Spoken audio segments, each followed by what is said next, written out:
We're doing another one of these. Another one. Behold, it's episode 2. We got Rapred in the house. Good to see you. Yeah. I came for my royalties for the name. He's here, So yeah. he's here for his reparations. He's also asking if the German government can pay back his country for all the damage they've caused over the many, many centuries. It was like 1 century. It's a bunch of like stereotypes I hear about Polish people.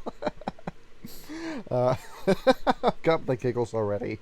Alright, let's do it. Ryan, do you want to take the lead on this one? You got questions set up?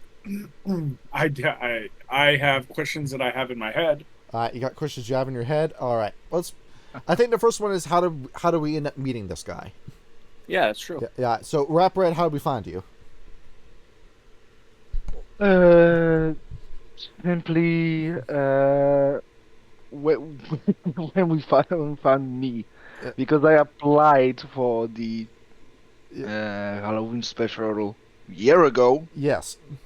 So yeah, where we did the Yielden Galliard group Halloween special, and that was a little game that we ran. It was almost entirely with strangers, and we got a Christmas one brewing up, and it starts tomorrow. And you saw that. You saw my ad for that. But did you see that on YouTube or Roll20? on YouTube, of course. YouTube. And how did you find this channel? You know what? I don't know. Oh, I remember.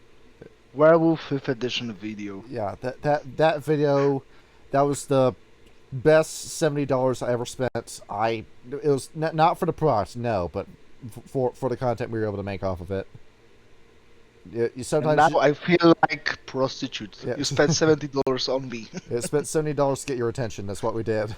Yeah, yeah. It was You gotta do that sometimes if you want to do something. I'm not going to refer to myself as a journalist. I'm going to keep that word out of my mouth. I mean, don't think of me as a reporter. I don't think of myself as that. But in order to get a story out, sometimes you just have to take a hit like that, where you want to get to this news before anyone else can. And I knew when I saw that pre-order that next to nobody in the World of Darkness seemed to be talking about World 5th Edition. So I took it, and then I made the video about it, and I said, this game is a big piece of shit, and it was, and then that was the video that ended up launching this channel. Yeah. And notice how few people in the World of Darkness circle have actually made a video about World 5th Edition, because of just how little there is to talk about. It's just that boring and that job of a game. Yeah. Typical Galliard group video, like 3 hours. The Werewolf 5th edition, hour and a half. Yeah, it is, because all we're really saying is this sucks, and then we explained why it sucks, and that's what the video was. Yeah. And then you saw that, you subscribed, you saw that posting I did for the Halloween special, and then you applied. Yep. And in that group, everyone did a good job, but I remember that you were the standout member of that group. That Really? out of everyone in that group, you're the one that was doing the best. And I'm not saying that to fluff you up. I'm not saying that blow your own trumpet. I thought you did a genuinely good job of that, with the live play. And I mean, fun fact is it was my first World of Darkness game. yeah, you did it. That's just how it goes, though. Yeah, so sometimes you just get into Yeah. something and you're like, you hit the ground running. You're doing great right out the gate. Like how Kyle's doing when it comes to storytelling with the Apocalypse. It's his first game that it's his first long time game, and he's already doing such a fantastic job at it. There's very little I would change with Kyle's gaming style. No, don't get me wrong. I have experience role playing in real life. It's not like it was my first game ever. Because it was like over internet. So I wasn't there for the Halloween special, but even in the games that I'm in now, you are a phenomenal RP player. We'll talk about Autumn Leaves later, but the names I keep seeing in comments for our videos and what people are talking about on the server is specifically in Sword and Autumn Leaves with this game. And but if you're talking about Halloween special, Let's start with first boy, best boy. Not the best boy, but first guy. Yeah, we had Aput, Yeah. and you made this guy, and he was a Wendigo, and with that being your first werewolf game, that is the tribe that nobody picks as their first character. You picked that character. Why did you pick that tribe out of all the tribes you could pick? Okay. Yeah. Simply because it's my favorite tribe. Mm-hmm. I don't. I think I told this like out of camera so many times. Yes. On camera maybe 2 times. I love Wendigo and I feel kind of like kinship to them. Mm-hmm. Because if you know that, yeah, we started with video of reparation for Poland. Yeah. Poland lost its land and Germanization, education, and then war. We even stopped existing at one point. Yes. So I feel like this kinship of like, losing the land and fighting for it. Mm-hmm. Fighting for the culture and for the land itself. Mm. It was like, oh yeah, I love this. Yep. This is what I want, and I fell in love with it. And cryomancy because I'm Sub-Zero main. Mm. Sub-Zero with Scorpion any time of the day. Because I'm glad that you stuck with the Wendigo, because that I genuinely do feel that the Wendigo do not get enough attention in World of Darkness. They didn't get their tribe book until 2001, if I'm remembering that right. And because of that, just nobody played them. Because, I don't know, what's there to go off? The tribe stereotypes. And the tribe stereotypes did not paint the Wendigo in any sort of favorable picture. All you really had to go off was Evan Heals the Past in the novels. And I don't think... I'm not going to say he's a bad character, but I'm going to say he's a bad example of the Wendigo as a whole, because Evan is like... say Wendigo anti-Tribute is what he's like, and that was all you really had. And because that was the only real example of a Wendigo you had, you didn't have any other named characters. And then who was the narrator of the second edition? Long Moon Knight, I think his name is, comes out and he sounds like, say, your granddad from West Virginia after he's on his third beer, with how much he tells it like it is and how he doesn't hide any sort of animosity he has towards anyone that's not him. And I feel like that put off a lot of people with the Wendigo too. And yeah, that's what the Wendigo were like as a whole, but there's more to it than just we hate white people. That there was a whole family aspect to them, that there was this long-standing battle, that they helped purify the Pure Lands, and so much stuff to the Wendigo that nobody really pays attention to, and everybody just got hung up on the race aspect of the Wendigo. And I'm very happy that you saw more than just that racial aspect, that there was something that you could do with the character here. And you made Aput.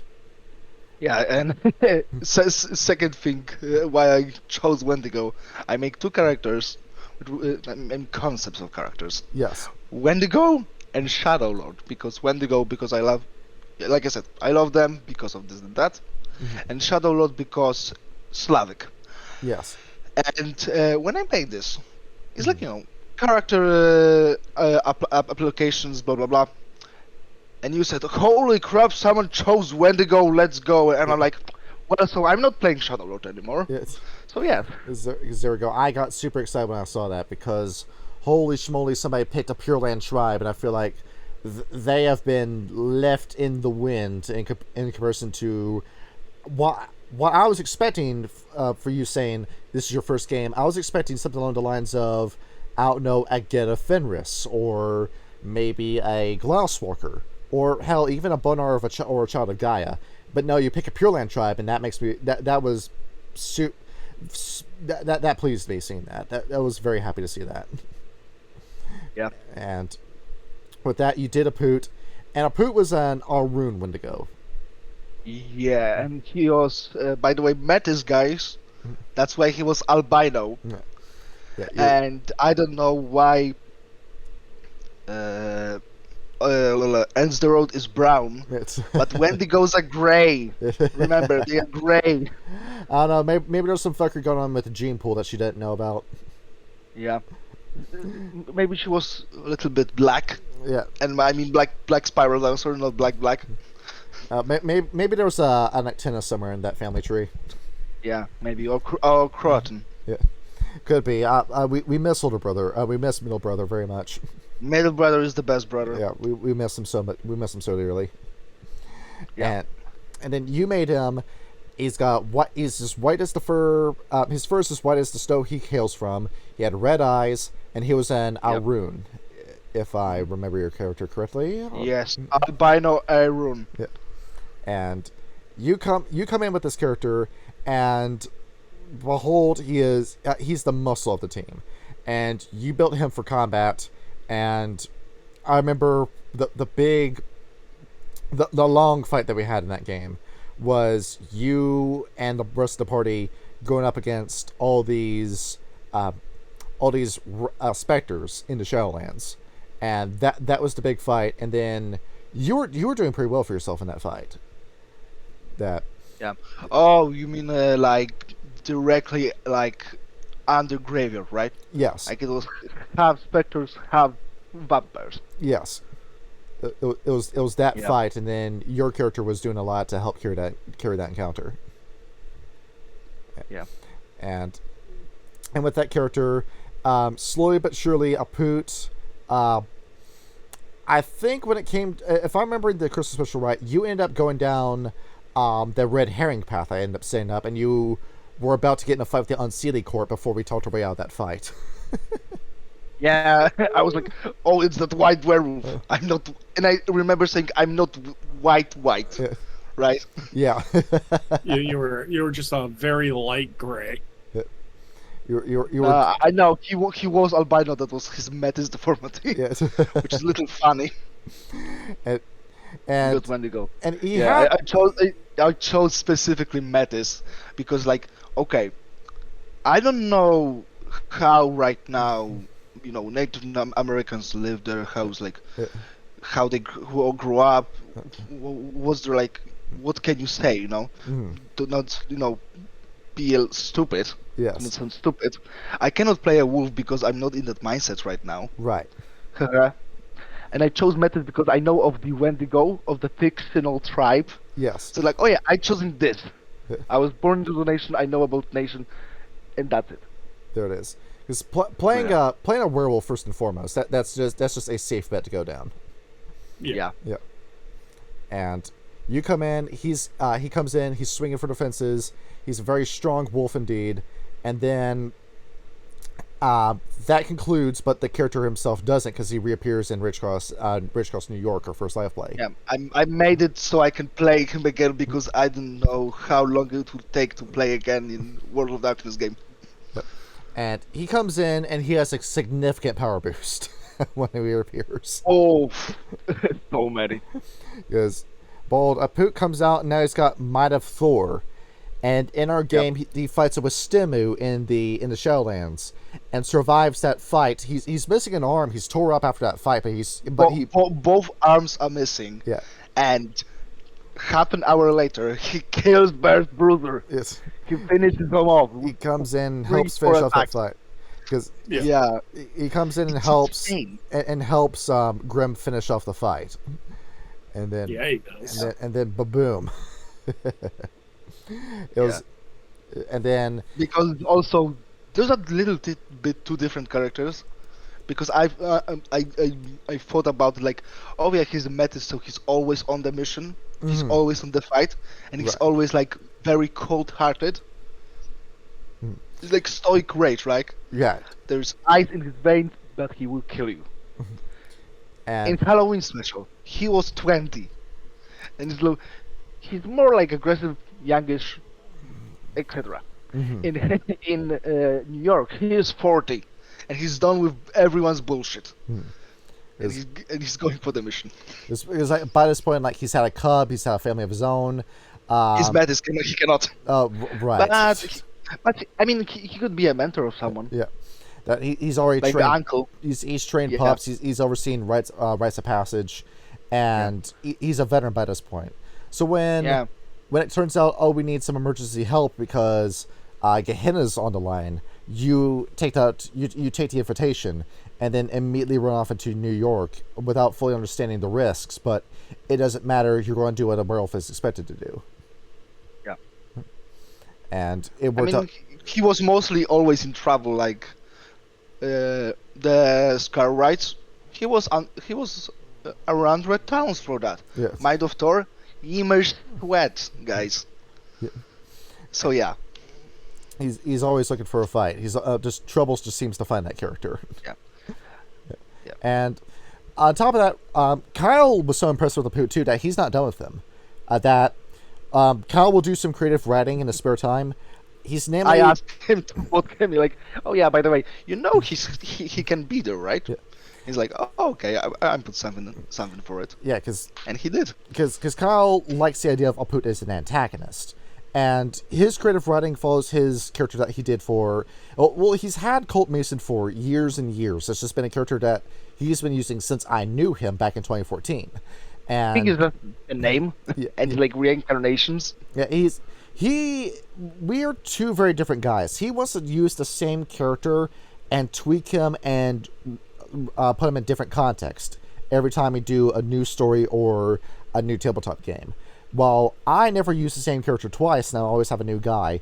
No, you'll see fingerprints of an old character in the new character, but it's never the same. The only time I've broken that has been with Yan, and that's because I didn't get to finish the story that I was telling with him in the last game I was using with him, and I still haven't finished that story. I'm waiting to use him at some point again. He's going to reappear in DC 20 because I'm just not done telling his story, but Kyle has been using Colt Mason for years and years, and I think that's just his comfort character. That's a spirit animal that he's made for himself. And in his creative writings, Aput is the antagonist in that, where Aput is this Inspector Javert kind of guy, where he's a good guy villain. He is the Garu Nation first and foremost. That's a vampire that exists. I don't care how much humanity that vampire has. I don't care how good of a person he is. I don't care that he's not going after humans. He's a vampire. He has to die. And that's Aput's role in that story. Yeah. He's getting bloods from somewhere, if not humans, then from animals, which is harming Gaia. So, oops, guys. So he's logic. He's gotta go down. You can't live in a world with vampires in it. And that's his mentality, and that's what makes him a good antagonist. Because you don't want to see Aput get killed off. You don't want to see anything bad happen to him, but you need to find a way to get around him, because he's just going to keep pursuing after Colt, because Colt escaped his the prison that he made for Colt. That's an embarrassment and loss of renown on his part. You're chasing after him in order to regain that lost valor. And just gonna say it. It's a Wendigo. They are the hunter tribe. And you've touched him too. So you've got Beat of the Heart Drum. You're just going to keep pursuing him. Yes. Yeah, even though he doesn't have a heartbeat, you know where he is when he uses it. When he uses a discipline, you get a little ping to his current location. I mean, it doesn't need to beat. Yeah. Like Daisy Blood, I know where he is. Yes, and that it's good to see some characters make a comeback and get repurposed in a new perspective, because we followed Aput from his perspective twice, and now Kyle's story has got him on the outside looking in. And and I'm glad that Kyle still flexes the creative muscle like that. That he's a guy that likes to create and just wants to keep creating. That's what he wants to do with his life, and that's why he still practices. Good for him. Yeah, that's why. Thank you, Kyle. Yeah, thank you. He still practices coding. He has this light adventure sci-fi novel that he wrote in his spare time that he's sitting on, and he's waiting. He's trying to find a publisher to release that. It needs to be edited, but because of course, if you're going to distribute that digitally, and you want money off of it, it has to go through an editing process. But it's fine. He'll be able to work something out, because he wants that to be the side hustle. And after that character, we're not at Autumn Leaves yet. Oh, yeah. Do you think about the same thing as I'm thinking? Yes. That we didn't record it for the channel. I just did this with two friends that I've known since 2021, Fox Kitty and Gary. They don't watch the channel. They're not part of the server. Fox and Gary are both reclusive. That's fine. I'm not going to say that you have to watch my content if you're going to be friends with me. I'm not going to do something shitty like that. Quoting Fox Kitty. That's right, motherfucker. Yeah, that's right. I force all my friends to watch our stuff. There it is. You're going to sit them down. If I'm going to talk to you, you have to watch this interview. On Monday morning, I sit them all down in the living room, and I'm going to be like, "Hey guys, what do you think?" And I'm going to play it. What do you think And of if it? they get up to use the bathroom or cook, I'm going to pause it. Yeah. Do I sound like an idiot in this video? Give me your honest opinion. Yeah. I don't actually do that, but it'd be great. So in this game, I went to some of our subscribers. You got a guy for Roll20, normal square, and then I thought he wasn't. no, he was He wasn't he was completely new. I found him out for Roll20. And, Oh. and he found out Where you talk? Nice. Yeah, and then he found out about the channel second, and apparently he likes my storytelling enough to stick around because he's still part of that game, and he's playing Victor in our Disco by Night game, but we'll get to that in a minute. Now. Oh, I thought we. Okay, so we're touching this as well. Yeah, we're doing the Haunted Reckoning game, and I know. And with that, you made Gabriel Johns as your hunter. Yes. And with that, you were the hard damage carry of that party. We could all kill a vampire reasonably, but Gabriel had the highest fatalities in that entire game. In that game, you killed 20 enemy NPCs. Seriously? Yes, I was keeping track of that. God damn it. Yeah. But always like with Aput and Autumn Leaves, I'm like I was doing serious characters, and Gabriel Jones is goofus. He's goofy goober at maximum. And he has his serious moments, but he was like my comfort character just to like fill out. Yeah. he comes in and he's this he was a veteran of which war again? Because he got his combat training from somewhere. It's 2013, so yeah. Oh holy! Yeah. I mean, he was deployed. Yeah. He was sniper. He was deployed. Yeah. Which how he got the message from the messengers. He was discharged from his duty for insanity. Yes. Because when he was taking shot at the target, messenger just simply whispered into his ear to make shot a little bit to the right, right? Right. And he was staying on the course, but voices keeps going. So he did that, and he killed the obfuscated vampire. And then after that, you got exposed to the masquerade, and you figured out that there are these night creatures out there that have been preying on humanity for millennia, and that you need to do something about it. Yeah. So that he was still in service, quote unquote, and he have to defend humanity from the monsters. Yeah, and his creed is defender. Yeah. Take a wild guess as what that creed is for everyone who knows Hunter. And I think I made a good job. Yeah, he had serious moments like the beach moment. Right, because with me, normal square and cohorts and blood. I think that was the best scene with him. Because the whole scene, you had a scene that stood out, but how your character was set up is that you were a guy that had a 5-point flaw of debts. You had racked up so much monetary debt. Your credit score was 293, and this game takes place in Australia. Yeah. And don't gamble, kids. And there was a lien on just about everything. You had no car. You had a lien on your MasterCard.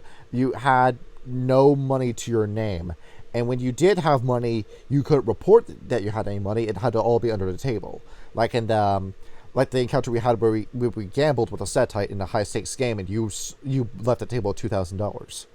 Yeah, I won the trip. I say $2,000 is high stakes. That goes to show how little money I have. Yeah. The buy-in is $25,000. I was just gonna say I left with $2,000, and for Gabriel that's a lot. But yeah, because he's able to buy a super used car in somebody's front lawn with that kind of money. He mostly was buying ammunition. Because we had the whole black market featured in that game, and that black market vampire died halfway through the game. So we had to hang on to the guns that you had and then loot them off of enemies, because you had you had a contraband AK with you, and it wasn't it was Chinese version. Yeah, the Chinese knockoff version of the gun. You had that with you, and you maxed out your dexterity and your firearms. So there was there was not a shot that you took that didn't hit the target. Except the last one. Yeah, where it missed when it counted the most. And it was the last bullet as well, you know? Yeah. That's the funniest thing. And with your character, you didn't have a home, so you were living with Fox Kitty's character, Father Evergreen, just sleeping on his bed while he slept in his recliner. And Which I decide, you know what? It's a hunter game. I'm living with the priest. I'm Extremely Christian. Yeah. And I know obscure lore as well. Mm-hmm. So where you told us the character Horse and Blood, and she looked like a nun. Yes. But she had a reversed cross on her chest. Yes. And I remember, like, Normal Square's character, Larry saying, "Oh, how funny, she has, like, reverse cross, like Satan's cross." Not everybody knows this, everyone who listens right now. Reversed cross, it's Saint Peter's cross. and Gabriel, who has one intelligence, says this. Like, it's not Satan's cross, it's Saint Peter's cross. It's one of those images that's just been repurposed by punk movements, and now it's lost its original meaning. Yeah, it's Saint Peter cross. Love for Peter, justice for Peter. And you thought, well, maybe this.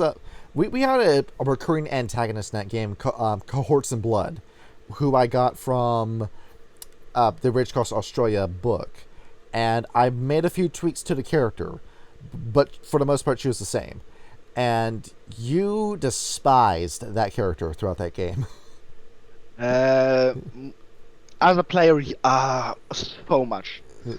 But but Gabriel, he knows, like, she has, like, he didn't know if it was true or not. Like, she has, like, two personalities. Yes. Of a good girl and a complete psychopath, which is like every girl.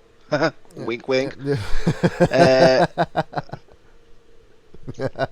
But in all reality, he wanted her to dead because she was part of Church of Black Magdalena. Mm-hmm. Watch Satellite episode if you not want to know what it is. Yeah, a demonic little sex cult is what it is. Yeah, and with that, and that's why he wanted to hit that. You had a fantastic scene with Normal Square's character Larry Cooper, where for the most part of that game we were following his perspective, because that was a brand new hunter that was learning all this stuff, and anytime we as characters learned something new, that was something that Larry was learning for the first time, but your characters already had surface level information about that. And with him, you had a good scene with him, because you're rescuing one of our allies, and you've managed to kill Darren Mates with the Worm and a gigantic burst of silver rounds. And Cohorts in Blood pops in. We were saving Monash, that's what we were doing. And yeah, I remember. And then you end up shooting Mary. She survives, and then she has this whole shtick of, I have two personalities. One of them's evil. It's telling me what to do. I've never danced the Black Spiral. I'm trying to help you guys. And then she flees. Then you meet her again on the beach with Larry. You try to shoot her while Larry pushes the gun away. She steps sideways into the ocean. And then you have this big argument with Larry about whether or not she is evil or not. Yeah, and also a little bit of breaking down, like, I have to do this because nobody else can. I have to protect those people. I need to protect those people as well, for their whole being and for my well-being. I need to protect people. Because how good of a person that's the defender. How good of a person is Mary McLean in that? Because she was already dishonest with you about that nun posting, and that we never really get to know who she is. She's been lying to us since we met her. How much of that evil personality is controlling the show?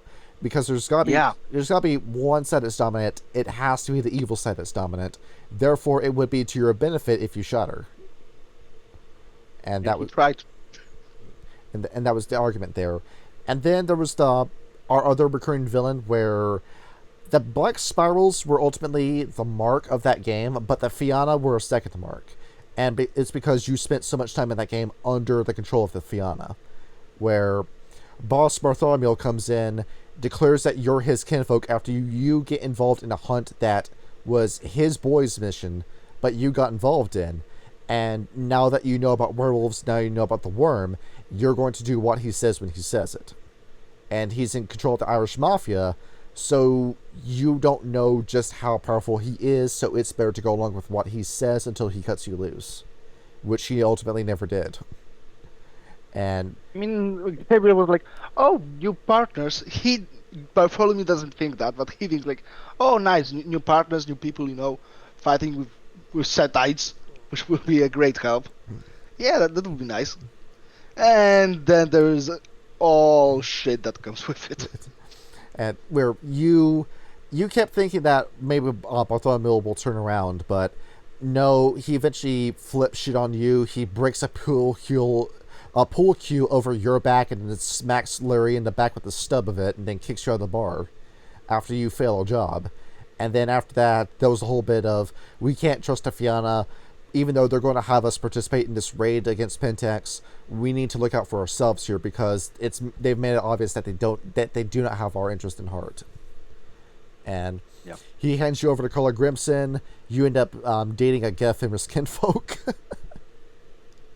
Yeah, and for a short time, but it was worth it, and at the same time not. Yeah, there was also this aspect of honor and kind of like a samurai level of respect with Gabriel too, because we had, as a unrelated hunt, the hunt involving Issachar and Abaddon, where you encountered a Malkavian and his gang girlfriend that said, we intentionally got the attention of hunters because we want to die by hunters, because we're in possession of this technocracy artifact that the technocracy is going to continue to hunt us for until they get it back, and they're going to kill us for being reality deviants. We would rather go out by you than by the technocracy. And instead, you negotiated with them and decided, we're going to try to help you evade the technocracy, only for a hit mark to show up, and Issachar and Abaddon end up dying anyway, but you helped dispose of their remnants and their haven by ending you through the technocracy off the trail. The technocracy said, oh, the two of them are dead, the artifact has been destroyed in the fire, and then they left you alone for the rest of the game. Up until the very end. Yeah, but also Abaddon survived, but he was he clamped for his life, and Gabriel, shot the dog. Yeah. Sorry guys. Yes. He shot the gangrel, but he wanted it though. Yes. So it's like win-win. Because by that Situation. point, Abaddon had been so thoroughly shredded by the hit mark that even if he fed off your blood, he wouldn't be able to regenerate fast enough to escape with you. So you gave him the merciful death instead of letting him be captured by the technocrats and then tortured and then used for spells and being re-educated in a New World Order camp. And don't say about camps. Yeah.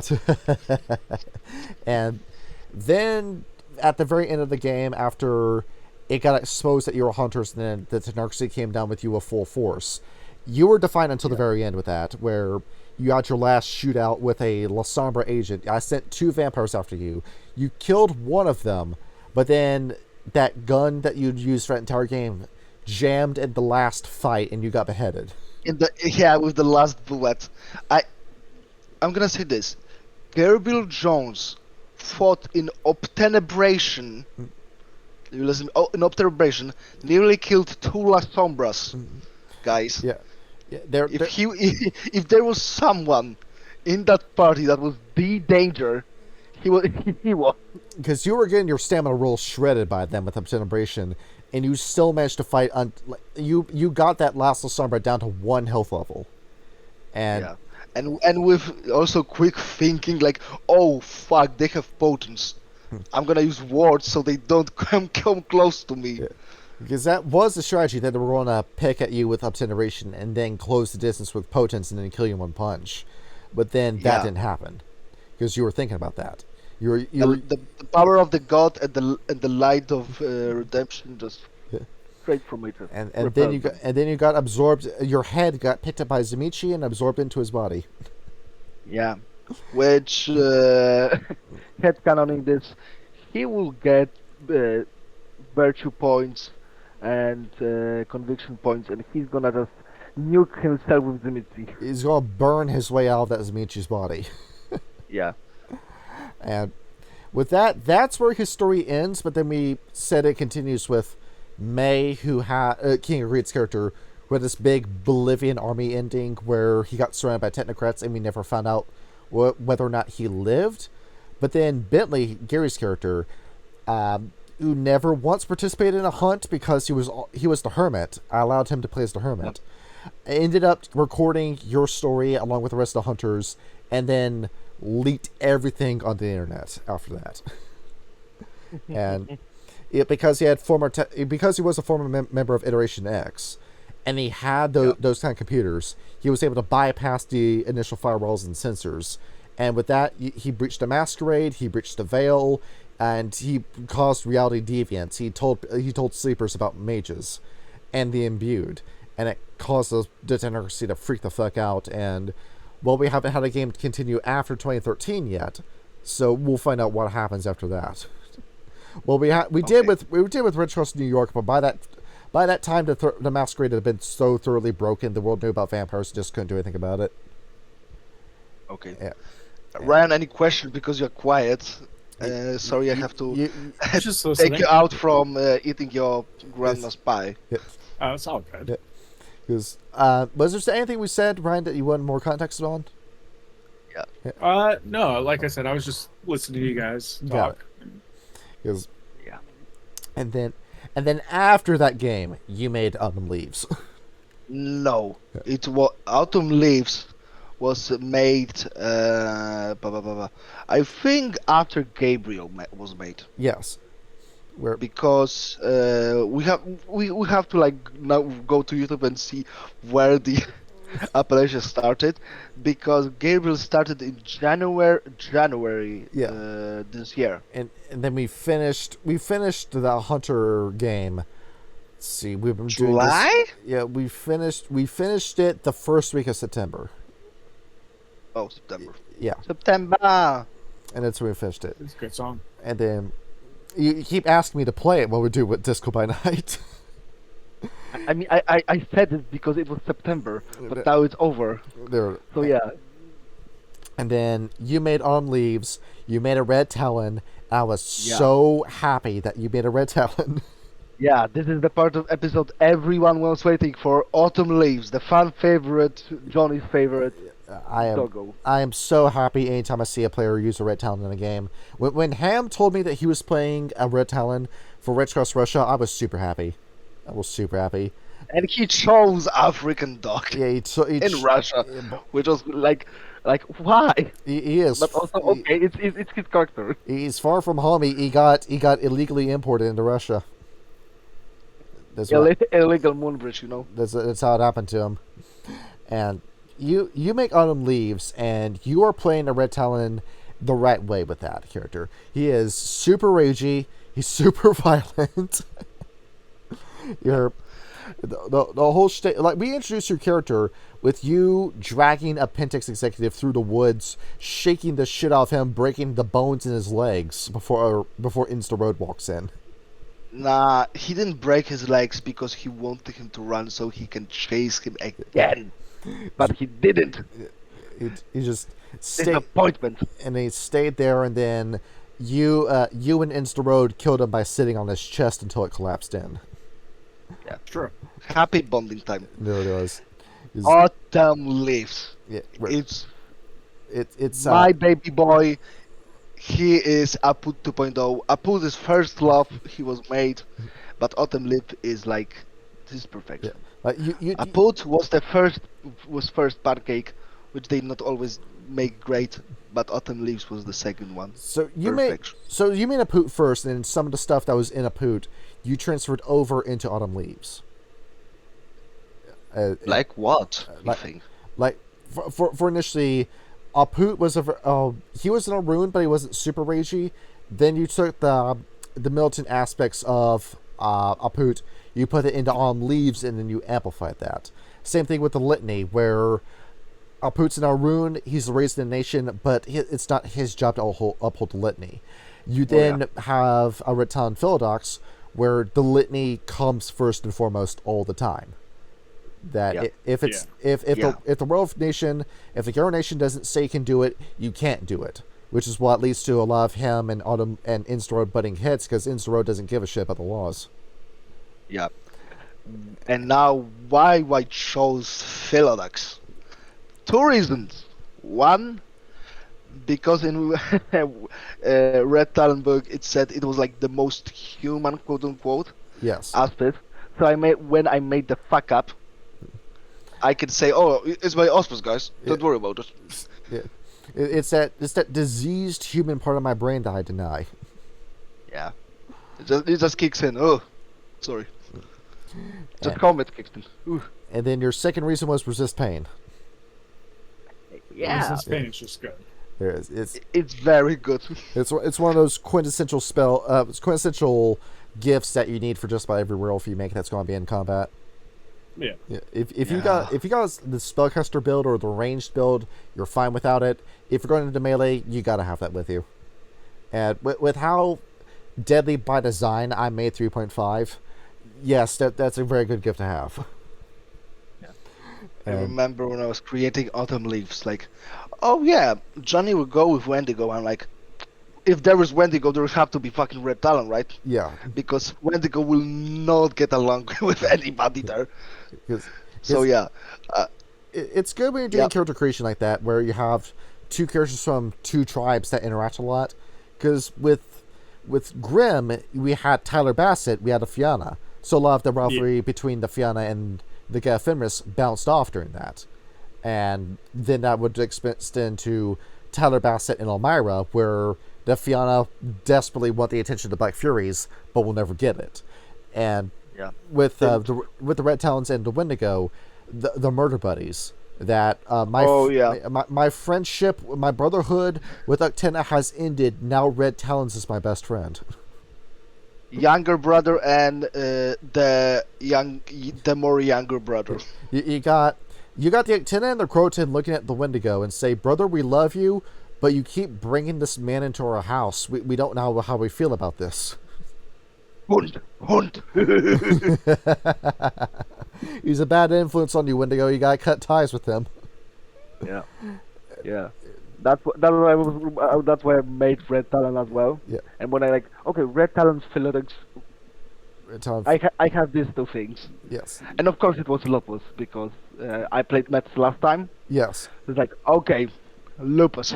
Yeah. I will try to get, because every time I'm entering and leaving Appalachia game, I'm like, do I put enough wolf in Autumn Leaves? When I come and leave, it's like, did I put enough wolf this time or before? And next is like, do I put enough Red Talon into it as well? Because the Red Talons, a lot of people will point out with the Red Talons that the alpha structure, the beta structure, that's not real wolf science. That's been a discredited study, and the guy that made that spent the rest of his career trying to discredit his own work. But it's not. It works with Realm of the Apocalypse, because the Garo Nation, you can say that's divorced from Wolf Society, and it's its own thing. And with the Red Talons, you would be saying, why are the Red Talons going along with this human wolf science? You could say it's not the human wolf science, it's the Garo Nation's culture. And the Red Talons, as part of their tribal identity, uphold the laws and values of the Garo Nation, even if they don't fully agree with it. Yeah, it's like, oh, you see that elder? He's your grandfather, which makes this entire cairn like your little family.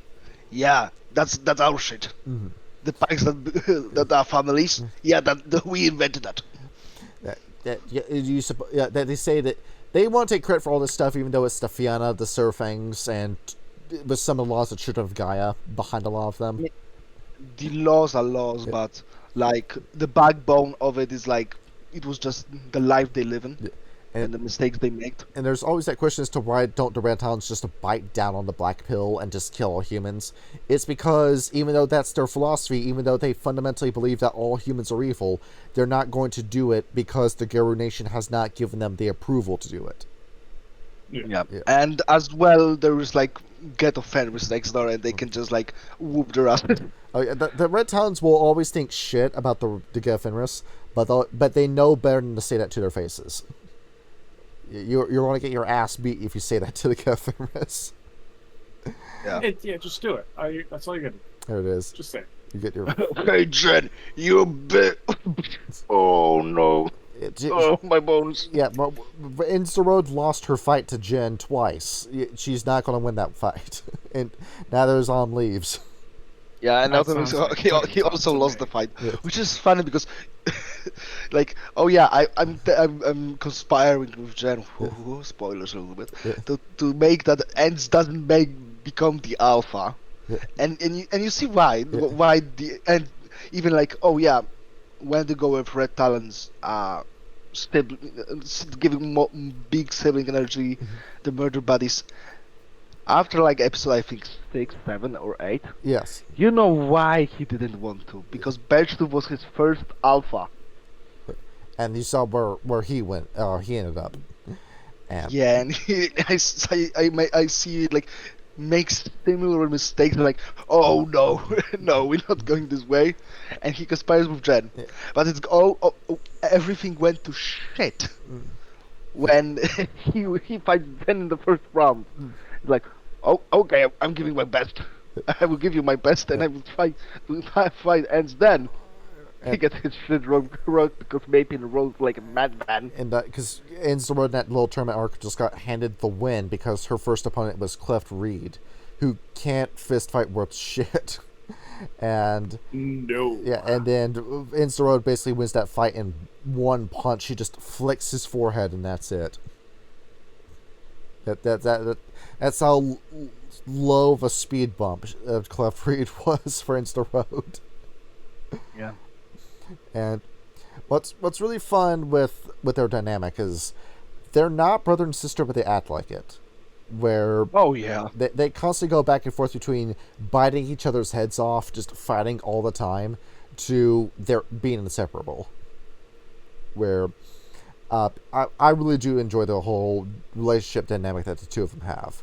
And what I try to do as a player in a game is that I want players to interact with other players and not just talk with NPCs. That I've been in games where the DM is talking constantly, and when you have a DM doing that, sometimes the DM needs to add in a map, or needs to edit a sheet, or needs to get a handout typed in, and can't do that if he's role-playing in every scene. So sometimes I'll want to get I'll give Kyle a break for a minute. I'll interact with you or anyone else at the table and go from there. And sometimes Kyle will, once or twice Kyle has had to go into his files and pull out something new.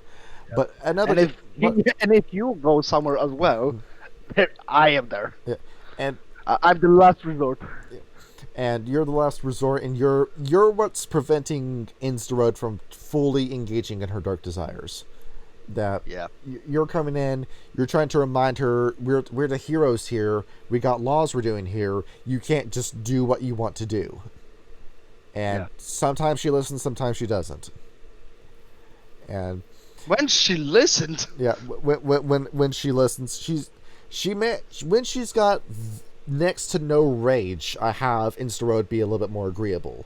She's still gonna push back. She's not gonna be fully honest with you if you ask her a question like, "Are you okay? What's on your mind?" Because she lies to you about a birch tooth being what she's concerned about. Her mind was elsewhere, and you managed to decipher that with that roll. But you knew that maybe she just wasn't ready to talk about what was on her mind. And so, how to relieve stress in another way? Play fighting. And there it because is. That's the mind of a pal. Like, you don't want to talk? That's weird. Let's have Claws talk. Let her Claws do a talking. And safety. Yeah, you expect her to go into Lupus. She fights you in Cross form, and then you shift into Cross form. Yeah. And but she likes to play rough, and and we know from the house description. We know. and then you end up winning that fight, and Rhodes says, "Oh, it's because I just let you win. If I won all the time, you won't want to play with me." Yeah.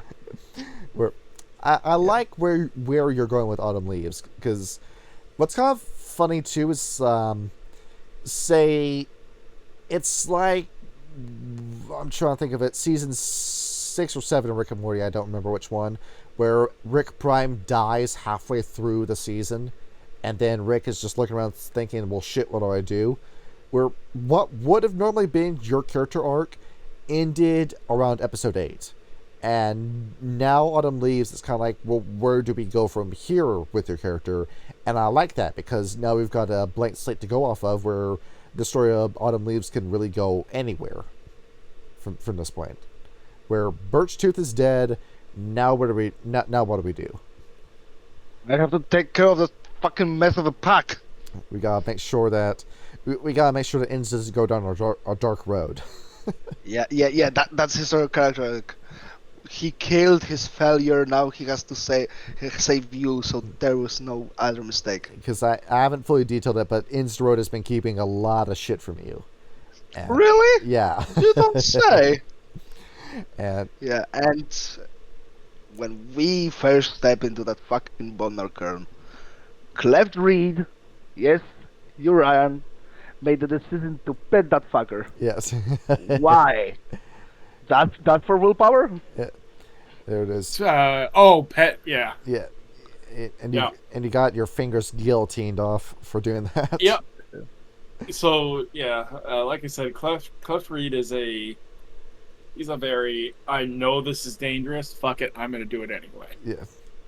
yeah, because in last episode you said, "Oh yeah, I'm just as a player, I'm doing this to farm willpower." Yeah. But I also think Tyler, not Tyler, Kyle will just say, "Oh, okay, you can still do it, but you not get willpower."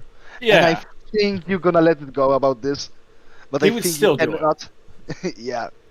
I say farming willpower, but I'm still making decisions based on what he would do. Mm-hmm. And he would, even if Kyle's like, "Hey, you get no more willpower for this," I'll be like, "Okay," he still does it. And you've interacted with just about every character at the table. The only character I don't think you've really had that much interaction with is Siddhartha, and that's just about it. And Yeah. and Sean's, Which fun fact about it, in the next episode we started, I'm gonna learn him. I mean, I'm gonna teach him. I don't know if he's gonna want to learn Rite of Cleansing. because we get to we have an entire scene set up where you've got this guy with all this folksy Hamid knowledge. Well, let's see how that compares to this lupus knowledge. So He's like, yeah, I'm Lupus, but I'm on tribe that believes humans are good. And like, I thought he was like, what the fuck? Yeah. This is bullshit. Yeah, he's from our developed tribe of Summon Vian, and he's of the opinion that I designed them to love humanity first and foremost. Not so much like the Children of Gaia, like hippie kind of stuff, but more like the Summon Vian wants to get humanity involved in the fight with the worm, so they can be better defended against the worm.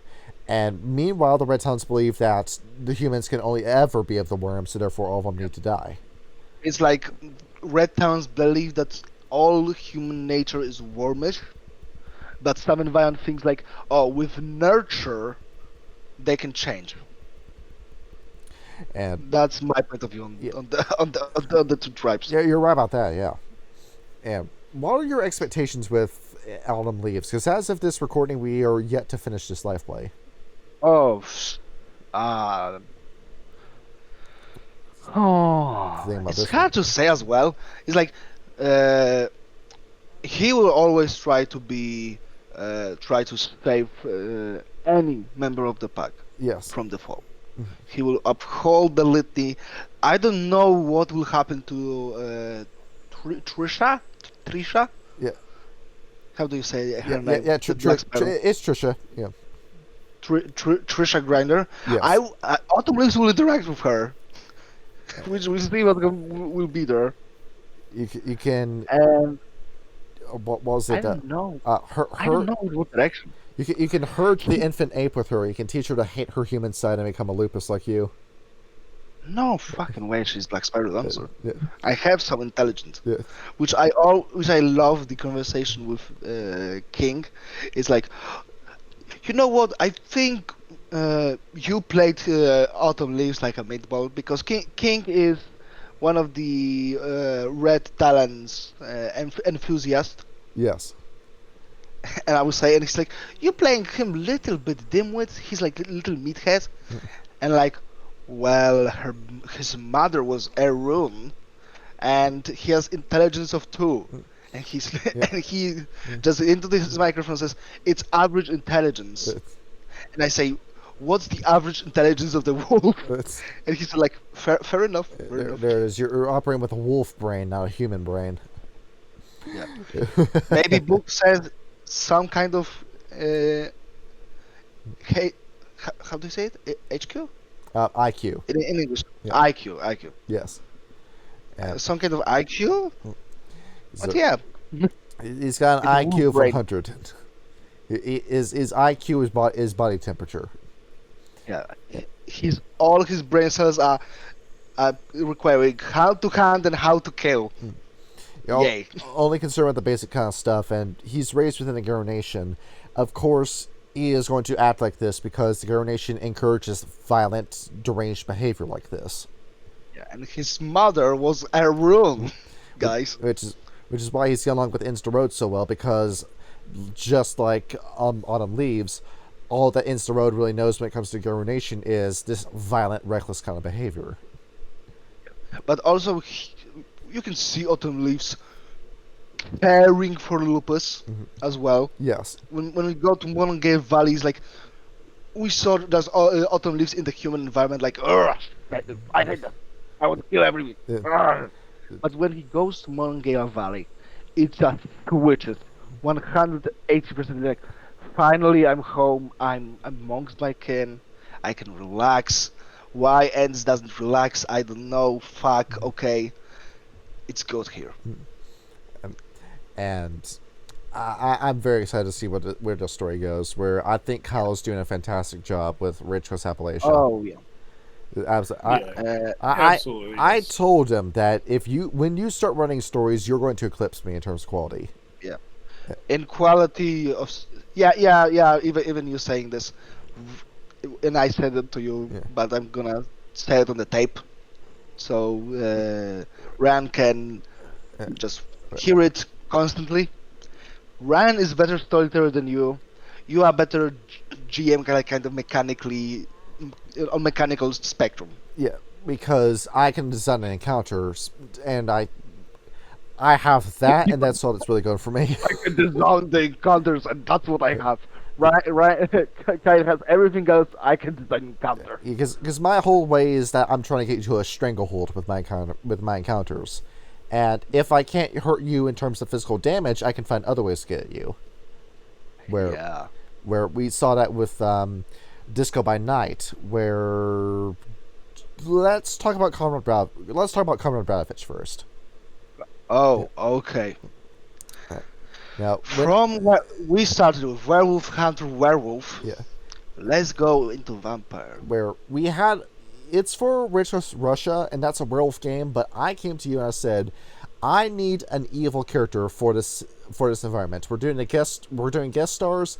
I want a character that is not a good person. I don't want you guys coming into these games playing fundamentally good people, because Rage Cross Russia, that's not that kind of story. There is no happy ending in Rage Cross Russia. Russia, there is no good Yeah. people here. This That's is what the American system told me. this is a land where everybody is miserable all the time, and that's how it always has been and always will Yeah. be. And And they invaded other countries, so they get miserable. Nice. And I told you that I want this character to be morally dubious, and he does not necessarily need to be a werewolf. You took that and you made a Zemichi, and you made Konrad Bratovich. Yeah. And it was There is official. I'm gonna say this. There is official bloodline of Zimitsi. called Bratovich. Bratovich is the name of the bloodline, and of course, last name. Mm-hmm. They from Krakow. Like, oh my god, I have to use it. And I make him the most Russophobic man alive. Where he hates Russia, he hates the Russian people. He is here for his own business. He just happens to have his goals aligned with the parties. Yes. And for now, because when I made vampire characters, which I'm gonna say this because I made 2 characters in Old World, yes, Old World of Darkness. yeah, Because every vampire wants to hold to humanity. yes, Every vampire has a different definition of humanity, but it comes to the time before they get embraced. yes, Vampires are mind stagnation. yes. You're stuck in this mindset forever because of the nature of the Curse of Cain. You're chronologically Because frozen the way you are. And you think that's what humanity, your definition of humanity comes from, and you cling to that. Yeah, which is why you're thinking, well, why are some guys like Hardstat the Younger so boneheaded? Why do you keep clinging to these old ancient ideas within the Camarilla? It's because he is always going to be a man of his time because of the Curse of Cain. So when Konrad comes out and he's dressed different, he acts different from the rest of the party, and you know why. It's because of the Curse of Cain. Is yes, little bit lore and mechanics. He's Ancilla. Yes. This is a game in 200, right? Yeah, 2000. Yes. Yeah, 2000. 1900, guys. Yes. Where he comes in. What do you think happened Yeah. in Poland in 1900? Let's see. Something to do with Russia, right? Yes, Yes. but In this time there was no Poland. There was no. Yes. There was no Poland. The Slavs came in. There was no country to speak of. yeah, Russia, and Austria just took it all away. Yeah. Bitches. So he's in mind on stagnation because there were secret schools. Of course, there were secret schools. Mm-hmm. There were movements, many movements. So I think in Poland there is anarch. There is anarch. You can say like, every East Russia country is by Sabbath. I don't think so. Poland was so much through. It has to have little bit Camarilla and little bit of anarchs. Yeah, because your character is technically independent, even though his values align with the Sabbat. He's technically his own thing, and He is Bratovich at most. Krakow was independent city the most, so I think the bloodline is independent. There are members of bloodline in Sabbat, but the bloodline itself is like the old clan Zenitsi yes, simply exists. yeah. And with your character, with what you said about the Anarchs, I 100% agree with that because that's where the Anarch revolt happened. Of course, there'd be Anarchs in the area. And you come out and you're essentially living this imperialist revenge fantasy with Konrad Bratovich, where you're going in, you're in the middle of the country that almost took away your culture, and then try doing it again with the invasion of Poland in 1938.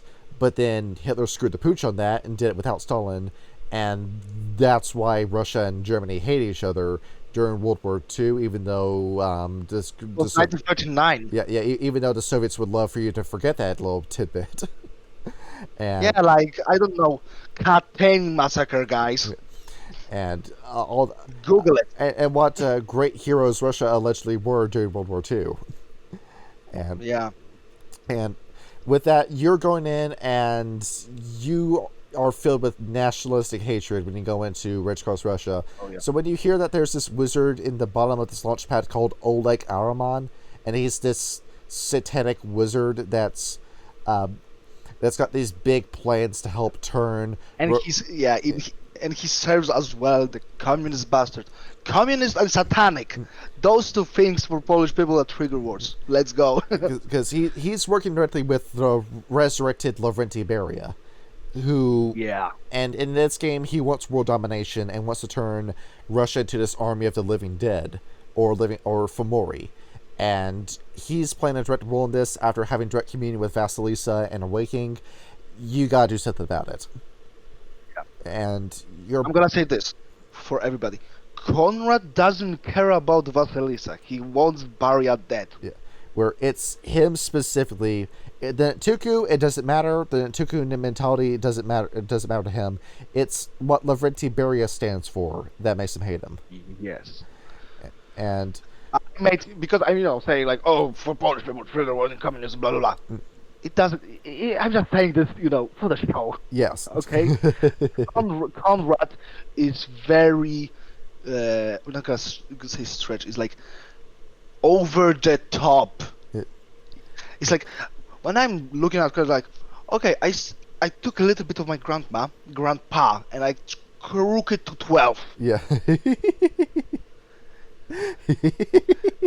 It's crazy. And it's like he cannot be a real person. It's like too much hate. Yeah. Oh really? But let's see how about that. And there it is. You haven't been in Los Angeles lately. You haven't found out how hateful people can really be. And Yeah. then People can be very hateful. Yeah.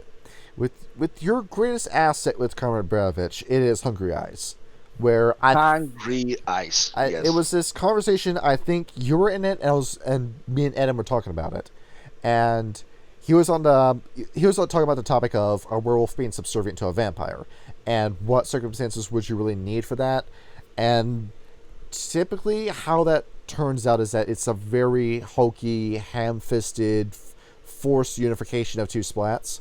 But we got into the topic of the Zamichi doing that, and I thoroughly believe that Vicissitude can do way more than what the books say. If you can 100% control living cells with this power, and by the point you're level 3, you're restructuring bones, creating and destroying bone and converting it into something else, then you can do brain surgery with this power. So what you do, actually, when there's like that description of saying, "Oh yeah, they get lobotomized," guys.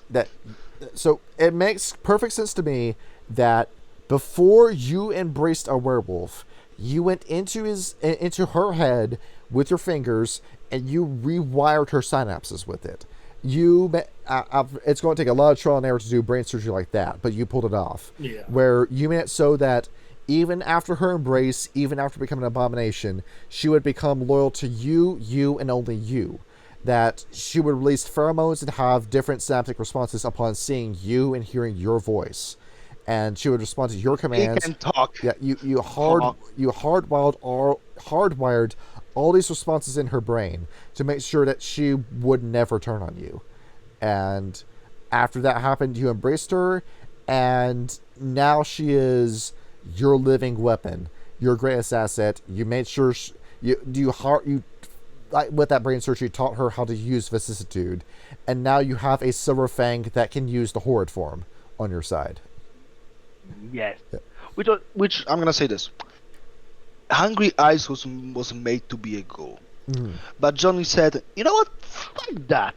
I'm gonna do my own thing." And I'm like, "Oh, this is abomination." And I'm gonna be introduced, and I hear that like, "Okay, we're rolling with that. Fuck it. Plan destroyed. I wanted to have little bit something, maybe a little bit more manipulating, but I can say I don't give a fuck. Let's roll with it." Because you should be able to snap a werewolf out of ghoulification with a strong enough right and a strong enough spirit favor. That you should be able to do that. But the embrace, that's permanent. You're not going back from that. Yeah. It was which for every VOD fan, abominations, they are scary. After a vampire embraces, werewolf cannot change forms. Yeah. Yes. And they in constant frenzy and distraction. So you will sometimes have a literal leash made of flesh wrapped around her, making sure she doesn't run away from you. I mean, she cannot now because she gets lobotomized. She's like literally shut down. Yeah. But if that didn't happen, it can go wild and rampant till the dawn the break of the dawn.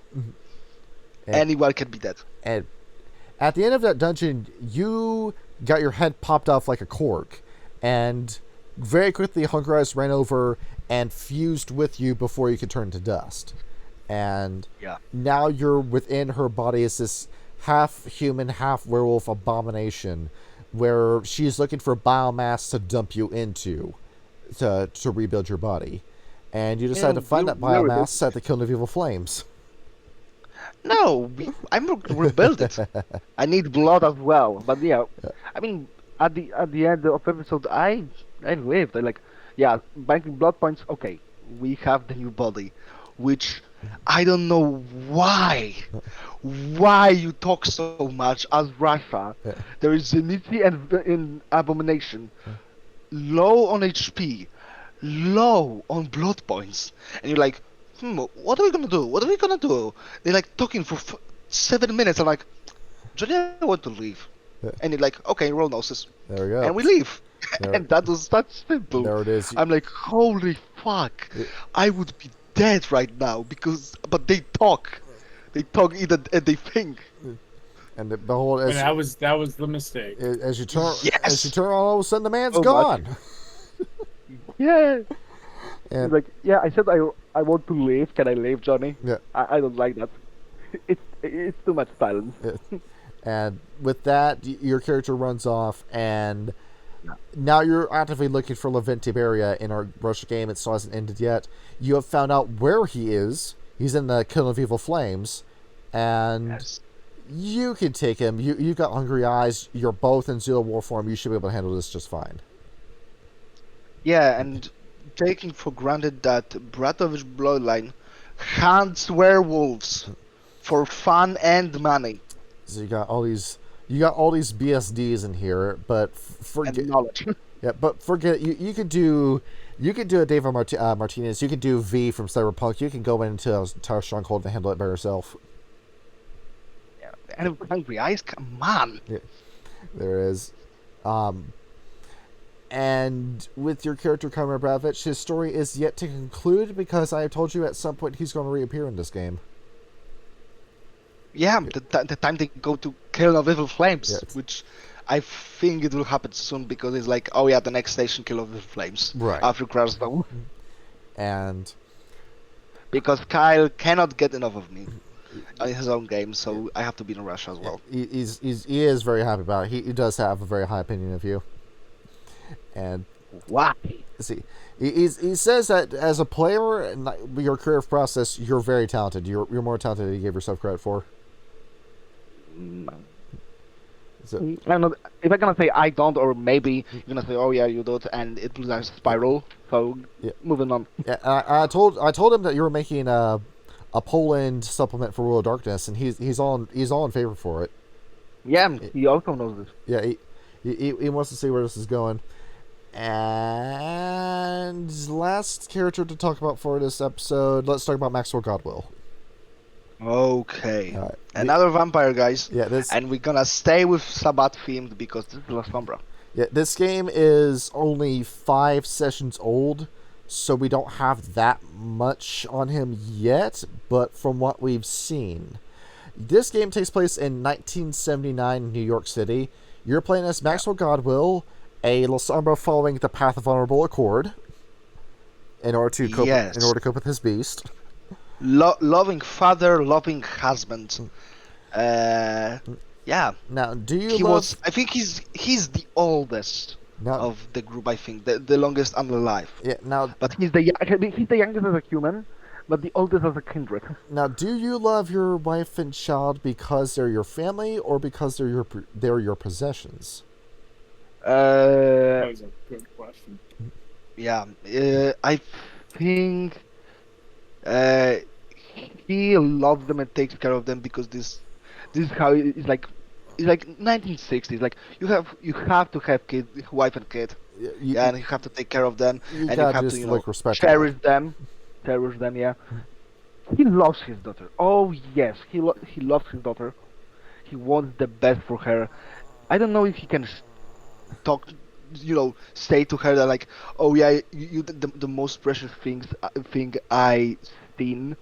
You're gonna grow up to be, and she's grown up by the way. But Yeah. he thinks like she's still like 4-year-old, 3-year-old, right? You Like, look it's at your like- daughter and you still see the little kid. Yeah. Yeah. And as a wife, it's like, yeah, it's like I have to take care of this woman. Mm. I impregnated her. Like she deserves something from me, like house, food, and etc. And with your character too, you seem to be the most level-headed on the surface, because that party, that's the Friday game that we just finished with Hunter Reckoning with, and it was Fox's idea to do vampire. I asked you guys which World of Darkness game do you want to do. He wanted to do vampire, so we're doing vampire. And it was between vampire and changeling, and I don't know about changeling, so I'm like, yeah, let's do vampire. Why not? And with the party, we've got a Malkavian anti-tribu, a Toreador anti-tribu, a blood brother, and a Zamichi in this coterie besides your character. Yeah. And looking at them, usually it's the Lasumber who's the most level-headed, but you've Diableized somebody in this game. Oh yeah. That's always And good. you know why? I think. Yeah. Or no? Yeah, you targeted Stephen Clark, who came to you. He was a Setite that said, "I want to get out of the Setites," and you had this idea of converting him into become a warrior of light, serpent of light, and Like joining our side, yes. and then he confessed to you what he did as a Setite, and even though he showed remorse for his actions, you decided that was a moral line that could never be forgiven, and you Diableized him for You're it. gonna say to father Yeah. of a daughter that you and can I say grape word or no? Yeah, you can say that. I don't care about monetization. Raped 7-year-old. Child Yeah. and a little 7-year-old girl, Yes. and you say the father of the girl, not the same girl, but you know the meaning. Yes. He flipped. He's like, "Oh my God, it could be my daughter. This fucker deserves to die, and if not die, live in eternal torment. And I'm gonna make this." So you Diableized him. You passed the roll, and now you get to share in Ryan's joy of Diablerie, where Ryan got away with it scot-free because there was no Setite to come to that Setite's aid. But the Church of Set's still alive in this game, and they're going to notice at some point that Stephen Clark is missing. Yes, but we have alibi. And Sure. with that, the immediate session after that, we had a Malkavian anti-tribu who gave into his beast and was tearing people's chests open in the middle of a porn theater, and you went in, and to our surprise, that Malkavian did very well for a 1v4 match, but still lost in the end. And now, Celerity is a good thing, guys. and now we have to take his body all the way back to Joseph Panders and let him know that he's given into the beast. Yeah. Along with And we have kamikaze weapon for Camarilla. And the along with that, you've been playing the Sombra very well. Where one of our plot points, we have a Greek Ventru, one Artan Mikuris, and he has got the body of a Olympic deity. He's super cut, super muscular. His entire haven it's based on ancient Greece. He's got this long Rapunzel blonde hair that he's managed to keep. He's never cut it ever since his embrace. And I think, would your hair grow back after drinking blood too? I don't think so. It's one of those questions with vampire that you never ask. I guess if you go bald as a vampire, that's your eternal fate. That's Then same thing with werewolves. If I used my shed ability, how fast would I grow my hair back? How fast are I mean, you have your regeneration, so you can, but how long it take? That's the question. With vampire is like, does this regenerate, right? Yep. Because you have regeneration, right? Yes. So it's like you cut the hair, but you're using like regeneration, go back to the state, like directly after the embrace. Yeah, the length of your hair to the point of your embrace. You won't let your hair grow out before you get embraced as a vampire. You can try the widow's peak, but it didn't work, so you have to regenerate the hair. It doesn't work with the Nosferatu though. You're bald and that's it. Yeah, zero appearance, guys. And I cannot wait for Gary's Nosferatu to appear. And with Artan, you're looking at him, and he's gotten this War Master position. He is stationed right on the edge of Manhattan and Brooklyn, where he's going to be up front. He's going to be fighting the Camarilla. He's going to be preventing Michaela from coming down into Brooklyn. And you read that bit of news, and you were absolutely furious about that in character. Yeah. Why him? Or it's Why giving positions to Ventru? yeah, it's not just that you weren't asked. It was that clan that was asked to do that. And not only is he on the front lines, he sent one of his ghouls to your coteries hangout to set up a garrison. Yeah. And Because now because he is under Ponders, But he's higher rank technically than us in hierarchy. Yeah. When he comes down here, I have to be nice to him. Which sucks. you're expected to get the kiss up to this guy as part of Sabbat law. And with his generation and his position and how he has all this favor, Joseph Panders has given him all this favor and all this attention, that you need to kiss up to this guy. And with his fortitude, he's got a fortitude score of at least 4 to your knowledge. Where this man got hit by a bus and didn't get knocked over, and the bus was dented after crashing into him. And I mean, Obtenebration takes away your stamina and soak dice, but I can only take 2. and he is a solid wall, and on top of that, he's got a very good strength score. You know he knows how to fight with him having this master position. I'm not gonna say like, oh, he's completely like he can withstand it, but why him though, right? Like, I know he has the ability to do so, but there has to be someone else. And then not only do you have to stress about him, but then Arthur Gandor, our Elvis impersonating Ventru, is also in this game as a rival to you. He's a rival sire, I think. Yeah, because he's also in this rivalry of our sires, and now we have the beef. Yeah, where it's the generational beef. Where he doesn't work with Panders, he works with Rosenberg in our game. And wait a minute. Yep. I think he was Camarilla. Yeah, where I think I accidentally revealed a plot point. Yeah, he was the Camarilla guy. All right, so there we go. I forget what I just said about Arthur. Oh, he was secretly. Yeah. So there it is. So I remember. It's like, yeah, it's that this Venture in the Camarilla. Oh, okay. Yeah. And it's like brush your mind because Venture in Camarilla, exactly. Yeah, I should have had my notes for the campaign in front of me. but you know about. I will be less shocked, but I'm gonna be still in character and do what it is. Like we still have this little somber rivalry going on, where just the Ventru keep getting all this attention, the Ventru keep getting all this success. The Camarilla Primogen that we're going to war with is a Ventru. The Camarilla Prince is a Ventru. You keep this clan that keeps saying anything I can do, you can do worse. You will do worse, and this inferiority complex with the La Sombra. And with the La Sombra, if you're going to get embraced to the La Sombra, you have to earn that position in the La Sombra. You don't just get interviews. The La Sombra will deliberately ruin your life as a human so you can build yourself back up from the ashes and earn that embrace.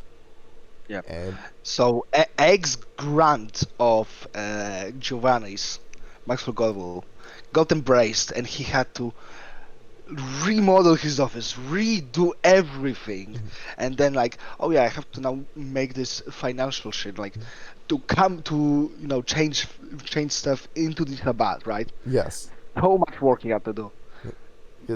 And then he's stuck with this pack / coterie. Diablery happened, but he has to fix this as well. Because every other coterie is like, oh, what is he doing? Because everything, and like, holy. Everything that Godwyll has, he's made it and he's earned it. Everything he has was made with him. His sire didn't have to give him anything. Everything he has is his. Well, meanwhile, we've got Fox Kitty Smalkavian, Mr. Sunshine, who has his video store and his on life because of his sire, because of Heaven's Divide, and how Heaven's Divide keeps saying he's for this plan, he's part of this grand plan that she just isn't revealing. And it feels like he's got this protection that no other vampire has. We've got Mr. Clay, where he's just pissing his life away at a disco club, and just does whatever Yeah. he wants when he wants with all of his women. Same thing with Mr. Yeah, Graves, because where his sire is fucking bishop, and which is also wild. and then on top of that, we've got Mr. Graves, where he's got two sires, well, part of being a blood brother, but his club is given to him, and his parents, quote unquote, dote over him and keep an eye on him and vouched for his release when the time for blood brothers had ended. They argued with Prince Polonia, Archbishop Polonia, to get him re-released, and now he's out and about again. And everything he has because of his sires. And then Victor just gets dropped into your lap, and you're told you're being tested to train this guy. So you're around all these people that are silver spooned to an extent, while you're the one that has earned your position, and it's just like, where's your respect here? You've done all this. Yeah. You've done all this by yourself. You're older than all these guys. Where's the attention that should be going to you? Yeah. He's like, I work so hard. I follow protocol to the fucking letter. I have path of honorable accord. Look at this and tell me I'm lying. I cannot lie. Is the part of the code. And Why do I don't get more? I'm the oldest one here. I work the most. I'm the most trustworthy. of all Where this- is my shit? where's my respect? Where's my shit? Well, as we progress further into the game, it took 5 sessions for us to have our first combat encounter, and Yeah. that's debatably That's how you're doing vampire. that technically is the right way to do vampire, because combat only happens in disaster situations. Yeah. And I remember like it was one session, and it was just one roll of the entire session. yeah, as that's it, because vampire is a mafia simulator first and foremost, and we're playing it like a mafia simulator because it's 1970s New York. Of course, it's going to be, but with your characters, The mafia. yeah, we're going with a slow burn, where combat rising up is a massive fucking threat that we don't want to have happen. Sure, if you go to war with another clan, you're going to get a lot of rewards from it if you win, but at the same time you risk losing everything, or you lose too much, you win the war, but when the next enemy comes around, you just don't have the resources to fight it. Yeah. And Especially when there is like we're fighting Camarilla and we can fight the Harlem when there are Bruja. Do you ever, Ryan? Did you fight Bruja face to face? No. No, wait. Good did for we? you. Yes, yes, we did. you fought did. Bruja and Malkavians next to each other. Kyle's sire was Bruja, right? That Oh, was he's no saying Ragnar was, Ragnar was, yeah. but And Ragnar. you now are thankful that was V5 campaign. Yeah, because Ragnar handled that fight for you. It was him 1v1ing his sire, and then the other, our other enemy that we were going up against, Bill, got 2v1'd, and all you had to worry about was the Malkavian and that abominate and that like mutant freak that the gangrel made and then threw at you. Yeah. And that's all that you had to worry about, and both those guys went down pretty quickly, while Ragnar was in a run for his money. But Yeah. Bruja can very quickly end you because we're using V20 rules. I've tweaked them a little bit, but with celerity, that can just give you extra turns. Yeah. And Thinking like, oh yeah, you're doing damage, right? I think it's max damage as well, yes, like in Werewolf 2.5. yes, You're doing max damage. Spending one blood point, you convert all of your potence points into success on attack and damage on the strength check, so the damage as well. So you're doing double the potence numbers if you spend blood points. yeah. This is what I was talking about in my problems with the World Darkness games video. Whenever a Bruja enters a combat scenario, the Bruja will almost always win in the combat scenario. They suffer when it comes to anything else, but in combat, celerity and potence, that's all you need. That really is all you need. Just simply dominate the fucker, and that's it. Yeah, that's the only downside to the Brujas, that they're all idiots. And that's your one saving grace with them. Yeah, and Maxwell has 3 points of dominate. He could when you can start with 4 dots in anything, and in Obtenebration you have Black Metamorphosis. Yes. It's not the Obtenebration form. It's a little bit weaker, but it's scary nonetheless. Yes. Because it gives you extra attack. And with the sheer power you have. Yeah, but I went with Dominate because you specifically ask not to take too many points in the Obtenebration. Yeah. It's like, guys, please don't take like combat things, right? Yes. But with it's like, as the last number, it's like Potence, Obtenebration, and Dominate. Okay, I'm gonna take 3 points in Dominate, but I'm not gonna, completely ignore Obtenebration. This is like key mark power. And with this coterie, you and Graves are the only 2 reliable fighters in this. Because I don't think Dan put any points into any points into celerity with his Toreador. And, oh, fuck. And then Sunshine is not built for combat at all. He's made for stealth, and he's made for obtaining information. And then Victor has gone all in on vicissitude. And he's here to have fun. And like Victor is here to create monsters first and foremost. Yeah. or be an impromptu healer. Yeah, he's our summoner. And with this, if you or Graves go down in combat, that's a problem. Oh yeah. And it was funny because it could happen the last time we fought, which is the Malkavian beast. Yeah, the Malkavian that lost his mind and bit Graves and started draining his blood. Yeah. And thanks to me, I just ran through his freaking health level, and then Graves just simply impaled the fucker. Yeah, because when you hit somebody with your potence, that's a lot. That's a lot of damage. I have 1 point. And well, even so, with just 1 point, that one success makes a difference. Yes. And now we're in a point in the game where things are beginning to heat up, because not only do we have this prospective war with Camarilla getting hot, but now the set types are probably going to get involved. And there's possibility, because in the background there's our guys, because Sabat police is under Sabat. Police guy went to Harlem and is talking to Black Brujas, yes, which can also attack us. So we have like 3-way. They're gonna 3-way us. Yeah, because we have a whole plot going on where, for the most part, I've copied the plot of Coonskin, and you saw that movie with us for the commentary. So many assets. And so many assets. Bro, it was like 3 a.m. Yes. And I'm like, okay, I have to translate this whole fucking movie. Why there's so many weird moving pictures? Oh my god. Oh my god. Yeah, you saw like... I thought I wanted to play Appalachia today. What the fuck is that? And now I get to see my favorite movie instead. And I don't remember half of it. It's like, oh yeah, the police guy was turned black. Yeah. For shit and giggles, they shoot him. There's like Black Jesus or whatever. Yeah. The the live action changed into animation. And then all... And it changed throughout the movie like hard cut style. And then all the members of the Mafia were gay and incestuous. And that's not a thing you can do to Giovanni. Yeah. And I mean, you can do it. Yeah, you can be incestuous, but you can't be gay, because Augustus Giovanni. You can be, but you have to be secret about it. Yeah. Augustus Giovanni just has a profound hatred for homosexuals. Watch Giovanni episode for more Yeah. information. Yeah.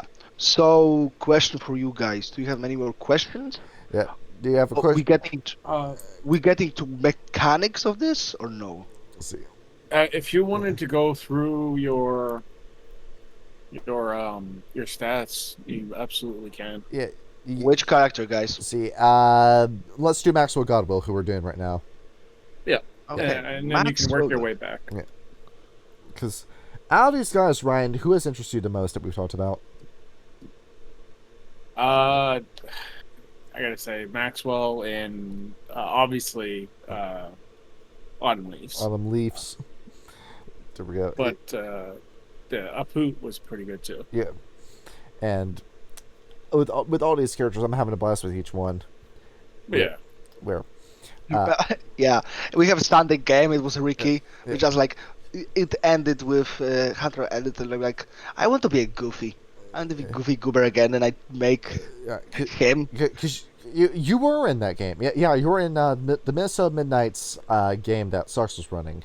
Yeah. And Okay. you were playing as Ricky, who Docs plays with Spirits Reroy, the was most goofy glasswalker ever. a SoundCloud He was- guitarist.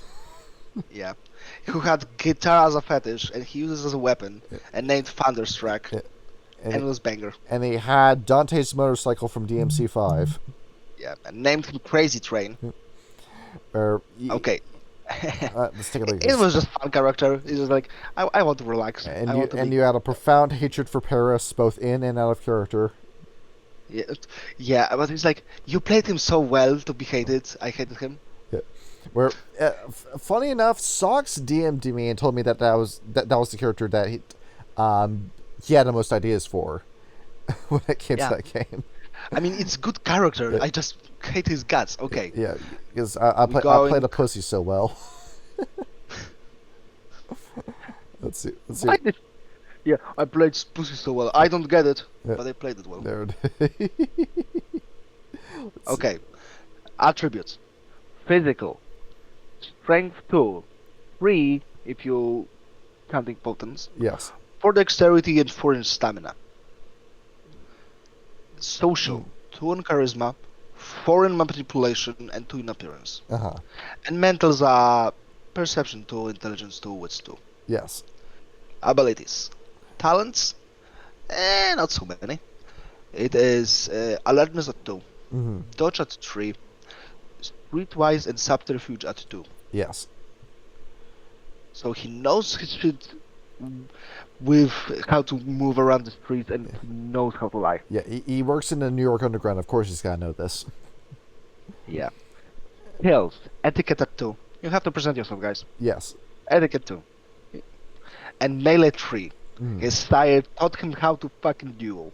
Because gentlemen don't punch each other, they stab each other. He's got this big sword in his office that's mounted on the wall that he's just itching to use. Oh yeah, but it's like such a big masquerade break, but he wants to use it. Yes. You can't take that with you on the subway. And knowledges, which is the biggest one. Yes. Mentals, not so much, but he knows his shit. Mm. Finances 3. Law 2, linguistic 1, occult 3, and politics as well as 3. Yes. Where you know a lot about the Sabai and you know about those surrounding factions of vampires. And I know about money. Where you've been making a lot of bets and rolls saying, would my character know this, would my character know that, and with as much as you've put into politics, yes, it does make sense for you to know this character information that you know in out of character, in character. Yeah, because of course there's La Sombra. They know their stuff about politics. Yes. In Vampire, you have to have at least 1 dot. If you like, I want to try to, know my way around. Like I know the name, but I not know the face. Mm-hmm. He's like, okay, we're at constant war. I have to know the politics. Mm-hmm. And with La Sombra, it checks out. It's like in character as well. And with everything you've set up, I've been really enjoying Maxwell Godwill, and your banter with Mr. Graves and Mr. Clay has been great so far. I just simply, I don't know how, but I and King. By the way, King, I'm not gonna say it to your face, but I'm gonna say it in this video. Amazing player. He plays the characters to the T. Mm-hmm. Sometimes he breaks them because he wants to say something, but nonetheless, he plays them to the T, and I love them. Mm-hmm. But as well, when I'm playing the character with him in the game, they are complete fucking opposite. Mm-hmm. And they doomed to fucking hate each other. Because like you and him were at each other's throats in character with Haunted Reckoning with May and Gabriel, where May comes in with this alpha bitch, I know what I'm doing, you don't know what you're doing, kind of conflict with Gabriel. You hate each other in Rich Coast, Russia, because Vale's Russian and, well, we just discussed with Bratovich. And then in this game, you're the hardworking La Sombra, and then meanwhile, Graves is this doted upon blood brother meathead. Yeah, and as well, he's like, oh yeah, he's like path of like self-consciousness or whatever. Like I'm gonna do what I want, and that's great. Path of inner voice. Yeah, powerful inner force, which is like, I'm gonna do what I want, which is like beating the shit out of black people. Yeah. He goes Because out and you want he's to. a skinhead. He went out and he committed a hate crime as his character Yeah. introduction. And my path is like follow honorable accord, which is very clashing with each other. Where, and then Clay is this odd mediator between the two of you, and there's next to nothing professional about his character. Where I love characters like that. yeah, where you just have a party of characters where under no circumstances would they normally get along, but you put them in a situation where they end up meeting and then have to work with each other if they're going to survive. And that's That sounds 'cause familiar. that was our Ridge Cross Las Vegas game, and that's Sean's favorite game because of how we set up the party. Oh crap! I didn't say. Okay, Dominator 3 up Generation 2, blah blah blah blah. Generation 12 at first, but after Diablo 11. Did you take Gets 3 in mentor and 2 in resources. Did you take any merited flaws? Oh, with Gabriel, with no, wait, with Maxwell? Holy crap! Yeah, so many flaws. Yeah. I wanted so many freebie points. Yeah. And 1 merit, Iron Will. There it is. It'll be very hard to dominate you or presence you. Yeah. And even though Presence bypasses it. E- I cannot get demontation, dominate, and anything that affects the mind, not like the emotions. I can just simply ignore that. So, time mystery as well. well, you know that that the 7th generation is a thing in this game. So so when you encounter them, that's going to come in handy. Flaws. I'm bounded. I'm drinking the blood of my sire. Yeah, there it is. So, Sophia Santiago, which is definitely not her real name, and she has got you sprung for the blood, where you don't do shit unless she approves of it. Yeah, and he has a phobia, fear of sinning. Or just engaging in evil, engaging in vices is something that he will not do. No. Fear of singing, not sinning. Oh yeah, There it is. like Singing. It's by accident. Singing. Yeah. He doesn't sing. About the moon in the June and the spring. do it. Yeah, he Doing can be things in, for his he local club. he can be like simply just good in company, face of the party. You know what? Sing for us. Oh no. You won't go to karaoke, and he will not Yeah. enjoy encountering the daughter of cacophony we'll eventually encounter. Yeah. Rival sire, which is the. Oh yeah, Mr. Bradley. How you doing, Thank you everybody? very much. Maybe so. I saw Elvis Presley in a concert once, and I was changed forever after that. Do you want a peanut butter burger? No, thank you very much. Yeah. Dark Fate, question mark points of flaws. There will be Because, no happy ending for you. Yeah. Yes. Or yeah, I want to take concept of this character. I want to just say this concept: tragic young undead dad. That's the concept. Because only one of our games, World Darkness games, has ended on a high note, and that was Ridge Cross, New York. Everything else, forget it. Yeah, and I want to just simply say nature and demeanor. Nature, caregiver. Demeanor, martyr. When I said this combination, and you say like Clan La Sombra, it's like, oh, that's interesting. Ooh.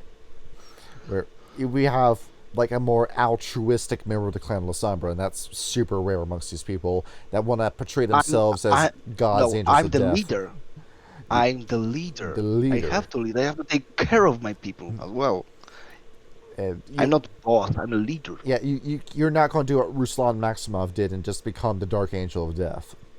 That you've got responsibilities you need to attend to. I'm gonna be Angel of Death with the army. And there we go. All right. Yes. Virtues. I don't know if you want to. See, virtues. Yeah. Go ahead. Let's start the virtues. Consciousness 3, self-control 2. Yeah, self-control. He's saying this to the Diablerist. And courage 5. There we go. Very little stuff he won't do. All right. And He's Yeah, he is courageous warrior, but he sometimes flips off. See, we've been going for about 2 hours. Do you want to say anything else? You want to go with characters? Yeah, one character. Holy fuck, he talks a lot. Okay, we ending this or not? All right. You know what? I'm not gonna say about Konrad. I'm gonna say with Autumn Leaves Yes. how he's doing, because he. That's why people, gonna watch this video, Mm-hmm. because they want that goober. Yeah. They want this red dog. They want this Clifford on their wall. Yeah, he's taking up the most space on the thumbnail. And there we go. Ryan, do you have anything else to think about? No, Yeah. not really. We talked about everything that I was gonna bring up. We talked about pretty much all the characters, right? And Rapred, in the event that it's Kyle running DC-20, do you have a fantasy character idea? Is 20? Yeah, if it's him who's running it. Okay. You know what? I saw like Warlock. There's subclass Celestial. I'm gonna pick this, and I don't know what race is gonna be, but I want to be like Warlock, Celestial Warlock, Dragonborn, because why not? Mm-hmm. Well, the race is easy enough to implement, but the Warlock, I think, with the beta release, I have no It idea. has Celestial. You just DC. DC-20 is doing the Fiend War, the Fiend, the Great Old One, and the. No, you're gonna go into those YouTube channel. Yeah.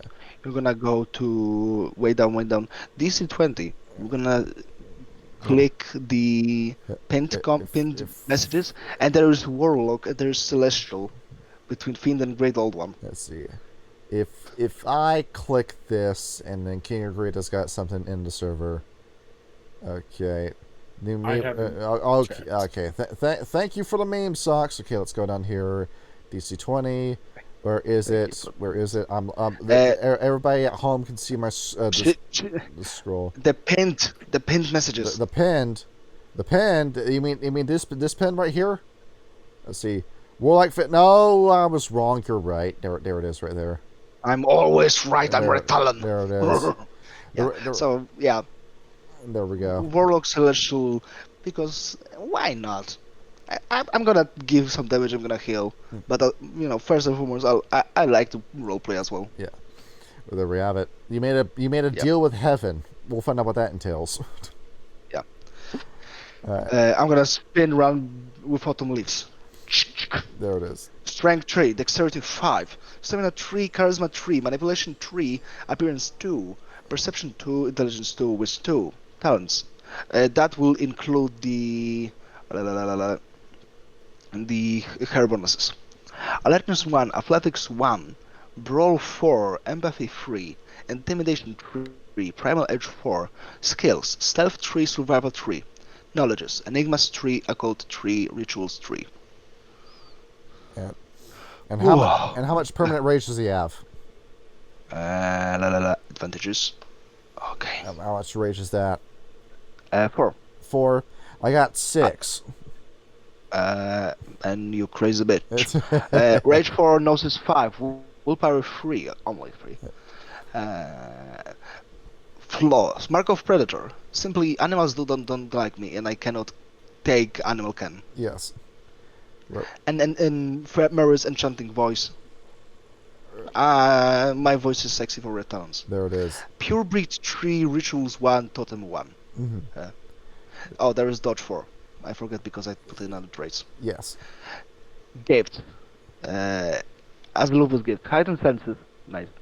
As Philodoxis. Sense primary resist pain. Strength of purpose.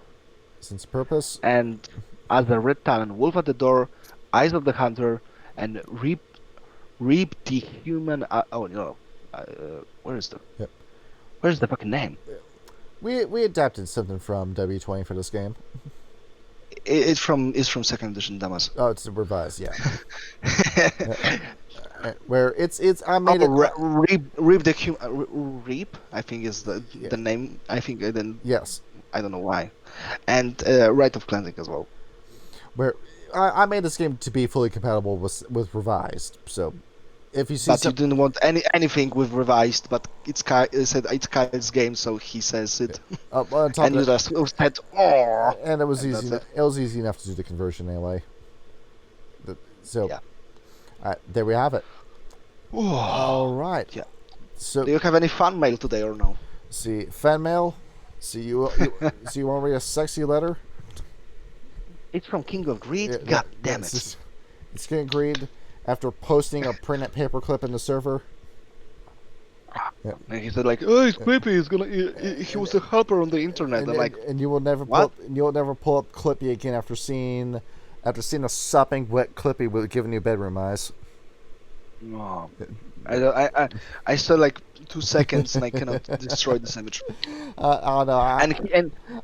And he wanted to take it away from the server, but I said, "No, man, you posted it. Internet knows forever." And then I deleted it, and everybody thought he did it. Oh yeah, I forgot about that. I enjoyed myself. Yeah, it was fucking hilarious. All right, there we go. Why am I Johnny A hole in the server? Well, that's because that's who I am. It's who I am. I'm done pretending I'm a good person. And I'm just me because I'm normal person and I'm not doing outlandish shit. So it's just my neck. All right. Let's cut it. Let's upload this. Okay. All right. Ryan, anything from you? Nope. You don't say. Oh no, I think are muted or fell I was asleep. muted. Oh, I was gonna say no. I think that was a good episode. Oh, there we go. okay, guys, I'm gonna say, because we're ending this episode, I'm gonna say my famous one-liner: "Take care of yourself and drink water." Yes. GN, everyone at home. Yay.